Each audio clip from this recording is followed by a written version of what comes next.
अस्सलाम वालेकुम दोस्तों, आज दसना है कि मोटरवे ते रात ਨੂੰ ਗੱਡੀ ਚਲਾਉਣ ਦਾ ਤਰੀਕਾ ਕੀ ਹੈ और रात ਨੂੰ ਗੱਡੀ किस तरीके ਨਾਲ ਚਲਾਣੀ ਚਾਹੀਦੀ मोटरवे ਤੇ। ਇੱਕ ਤਾਂ मोटरवे ਤੇ ਰਾਤ ਨੂੰ ਓਵਰ ਸਪੀਡ ਨਹੀਂ ਮਾਰਨੀ ਚਾਹੀਦੀ।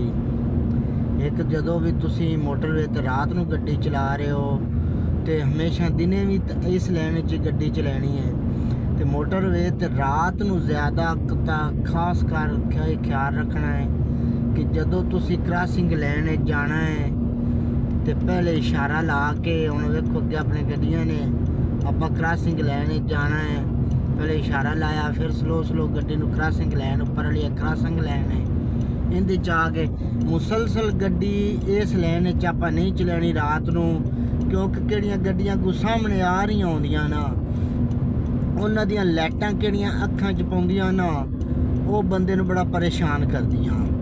तो जदों भी तुसी इस लैन जाना उपर वाली लैन क्रॉसिंग करके फौरन तुसी फिर थल्ले दा इशारा लाना खब्बी साइड दा शीशा वेख के फिर तुसी खब्बी लैन आ जाना। इस तरह रात नूं जदों भी मोटरवे ते गड्डी चलाओ तो किहड़ी सज्जी उपर वाली लैन तुहानूं नज़र आ रहा उसे कि उहदे च लाइटां किहड़ियां ने अखां च बहुत ज़्यादा पाउंदियां।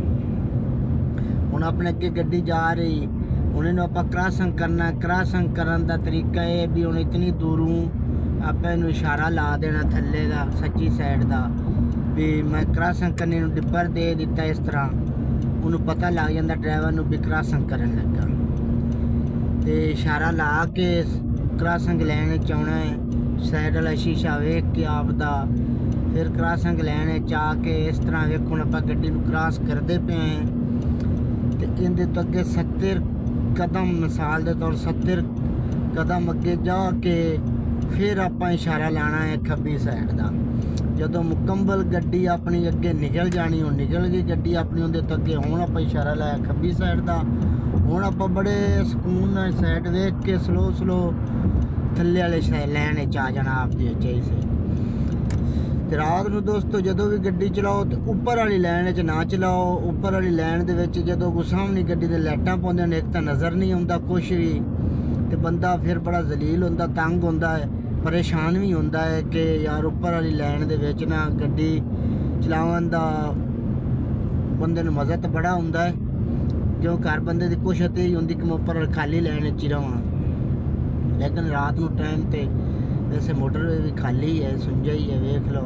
तो जदों सामने वाले गड्डी वाले कि उन्होंने डिपर मारिया ना जदों सामने वाले गड्डी वाला डिपर मारदा फुल लाइटां चलाइंदा तो फिर थानू नज़र नहीं आता उस लैन दे विच पर नाल दीवार होंदी अल्लाह ना करे गड्डी उहदे भी टच हो सकती, अल्लाह ना करे अगे कोई भी मसला हो तो उस लैन गड्डी हमेशा नहीं चलानी चाहिए। ये दोस्तों रात नूं वेखो पिछों अपनी गड्डी क्रॉस करन दे आपां नूं पूरी साइड देनी आदे आप दरम्यान वाली लैन च रहना है।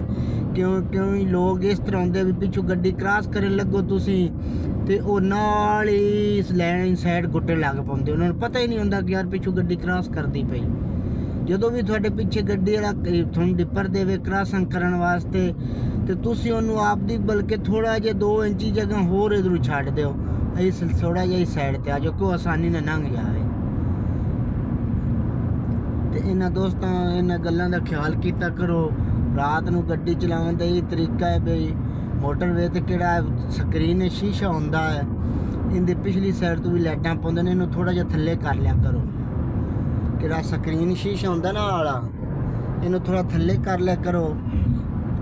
मुड़ इहदियां भी लाइटां अखां च नहीं पाउंदियां किहड़े पिछू गड्डी वाले डिपर देंदे ना लाइटां तेज होंदियां ते शीशा थोड़ा जिहा थल्ले कीता होवे इहदे ते 3 स्टेप हुंदे ने थोड़ा नज़र विचों अंदर आंदा फिर भी हुण वेखो आपां फिर क्रॉसिंग करनी फिर इशारा लाया इशारा ला के फिर हुण आपां ट्रक्कां तो उत्ते वाली लैन च आपां क्रॉसिंग करनी इन्हां दे नालों रख के ट्रक्कां दे क्रॉसिंग नहीं करनी चाहिए क्योंकि लोड गड्डियां होंदे ने इन्हां दे नाल वाले दरम्यान वाली लैन च क्रॉसिंग नहीं आपां करनी। कार वाले नूं क्रॉसिंग इन्हां दे नाल करनी नहीं चाहिए क्योंकि कार केरी ये हुंदी स्पीड वाली गड्डी ते इनकी क्रॉसिंग उपर वाली लैन च करो भावें थल्ले वाली लैन एक बिल्कुल थल्ले वाली लैन च ट्रक क्यों ना जांदा पिया होवे उपर वाली दरम्यान वाली लैन खाली क्यों ना होवे। वेखो हुण गड्डी वाले क्रॉसिंग करन दी आपां डिपर दिता ते आपां नाल ही गड्डी ते इशारा लाया होया ਸੱਜੀ ਸਾਈਡ ਤੇ ਉੱਪਰ ਵਾਲੀ ਲਾਈਨ 'ਚ ਆਪਾਂ ਕ੍ਰਾਸਿੰਗ ਕਰਨੀ।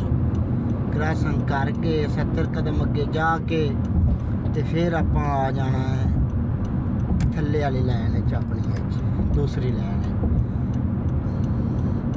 ਅਸਲ ਲਾਈਨ ਗੱਡੀ ਚਲਾਉਣ ਵਾਸਤੇ ਆਈ ਹੈ, ਉੱਪਰ ਵਾਲੀ ਕਿਹੜੀ ਲਾਈਨ ਹੈ ਉਹ ਕ੍ਰਾਸਿੰਗ ਵਾਸਤੇ। ਲੇਕਿਨ ਲੋਕ ਫਿਰ ਵੀ ਕਈ ਇਸ ਤਰ੍ਹਾਂ ਦੇ ਹੁੰਦੇ ਨੇ ਕਿਹੜੇ ਹੁੰਦੇ ਗੱਡੀ ਚਲਾਈ ਰੱਖਦੇ ਮੁਸਲਸਲ ਉੱਪਰ ਵਾਲੀ ਲਾਈਨ। ਤੇ ਦੂਸਰਾ ਇਸ ਗੱਲ ਦਾ ਦੋਸਤੋ ਖਿਆਲ ਰੱਖਣਾ ਹੈ ਕਿ ਜਦੋਂ ਵੀ ਤੁਸੀਂ ਮੋਟਰਵੇ ਤੇ ਗੱਡੀ ਚਲਾ ਰਹੇ ਹੋ ਤੁਹਾਡਾ ਸੀਟ ਬੈਲਟ ਲਾਜ਼ਮੀ ਲੱਗਾ ਹੋਣਾ ਚਾਹੀਦਾ ਹੈ। ਇੱਕ ਆ ਦਰਮਿਆਨ ਇਹਦੇ ਦਰਮਿਆਨ ਚ ਕਿਹੜੀ ਚਿੱਟੀ ਪੱਟੀ ਇਹਦੇ ਉੱਤੇ ਹੀ ਗੱਡੀ ਨਹੀਂ ਚਲਾਉਣੀ। ਜਦੋਂ ਵੀ ਗੱਡੀ ਚਲਾਉਣੀ ਤੇ ਜਾਂ ਇਸ ਲਾਈਨ 'ਚ ਲੈ ਕੇ ਆਉਣੀ। ਤੁਹਾਨੂੰ ਵੇਖੋ ਅੱਗੋਂ ਲਾਈਟਾਂ ਪਈਆਂ ਤੇ ਬੜੀ ਇੱਕ ਨਾ ਬੰਦੇ ਨੂੰ ਆਵਾਜ਼ਾਰੀ ਜਿਹੀ ਹੁੰਦੀ ਯਾਰ ਅੱਗੋਂ ਜਦੋਂ ਲਾਈਟਾਂ ਪਾਉਂਦੀਆਂ ਨੇ ਅੱਖਾਂ 'ਚ।